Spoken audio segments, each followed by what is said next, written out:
Yes, children.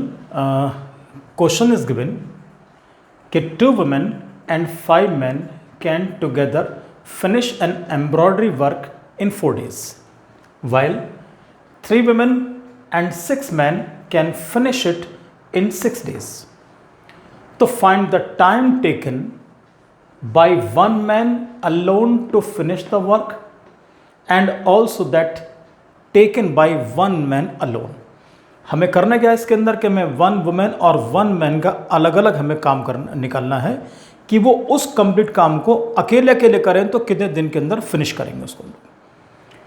First of all this I already explain you in the previous video कि these questions are based on inverse variations. तो सबसे पहले हम किसको क्या एज्यूम करेंगे? Let 1 women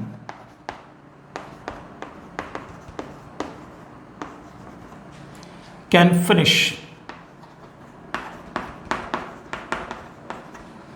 the work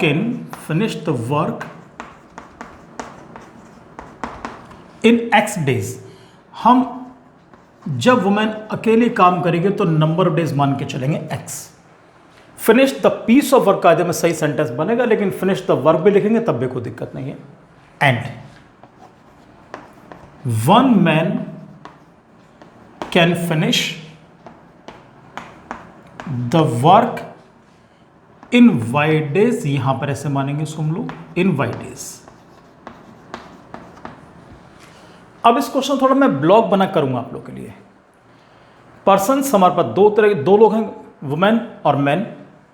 number of days we have already taken कि 1 women complete that piece of work in how many days, तो I have taken X days, तो वुमेन के लिए आएगा X डेज।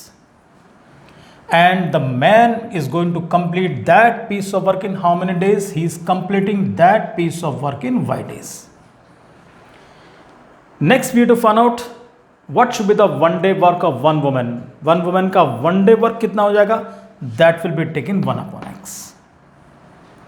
और 1 man का 1 day work complete करता Y days के अंदर, तो एक दिन में कितना करेगा? वो करेगा 1 upon Y। ये सब लोग ध्यान रखें। चलना मैं फिर दोबारा एक चीज आपको रिपीट कराऊंगा। 1 women 1 upon X, 2 women 2 upon X, 4 women 4 upon X। ऐसे ही 1 man 1 upon Y, 3 man 3 upon Y, 5 man 5 upon Y। अगर मिलाकर पढ़ेंगे तो बहुत ध्यान से पढ़ना है उसको। क्वेश्चन हमारे पास दे रखा है 2 वुमेन एंड 5 मैन, तो 2 women it should be 2 upon X plus 5 man यानी कि 5 आदमी, it should be taken 5 upon Y is equal to the 2 women and 5 man can together finish an embroidery work in how many days? 4 days. तो is equal to, यहां पर बच्चे क्या कर लेते हैं? इज इक्वल टू 4 लिख लेते हैं। जी नहीं, वो दोनों मिलकर उसे 4 दिन में कर रहे हैं, तो एक दिन में कितना करेंगे? वो 1/4। तो यहां पर 1/4 लेके चलेंगे। दोबारा फिर ध्यान दो।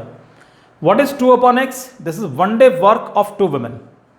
What is 5 upon Y? It's 1 day work of 5 man. तो ये 1 डे वर्क, ये 1 डे वर्क, तो ये भी हमारा 1 डे वर्क होना चाहिए। तो ये हमारा आएगा इज इक्वल टू 1/4। तो ये बनी मेरी first equation. Similarly we are going to make the second equation. अब कहता है वाइल 3 वुमेन एंड 6 मैन, तो ये क्या बनेगा हमारे लिए? 3 upon X plus 6 men, it should be taken 6 upon Y, and they are going to complete that piece of work in 6 days।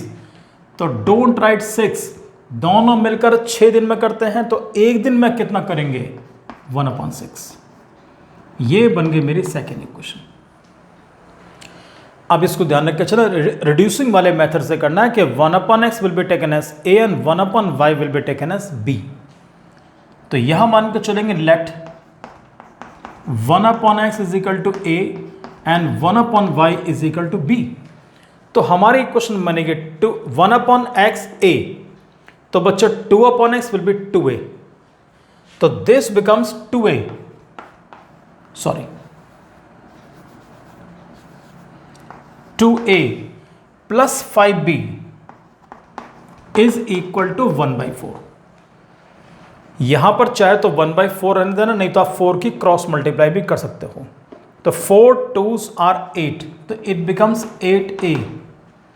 4 5 जा 20, that is 20b is equal to 1। ये बनेगी हमारी थर्ड इक्वेशन। ऐसे ही इसके लिए लेके चलेंगे। तो 3/x क्या बन गया, सबको मालूम है, मैं यह कर रहा हूं आगे इसको मैं 1/x 1/a, तो 3/x 3a plus 6b is equal to 1/6। यहां पर भी सेम काम कर सकते हैं, क्रॉस मल्टीप्लाई बेटा। तो 6 3s are 18a, 6 6s are 36b is equal to 1। तो ये बन गई हमारी fourth equation. And both the equations you can solve by elimination method और by cross multiplication method, it's your choice. Clear? तो you can solve these two equations easily children.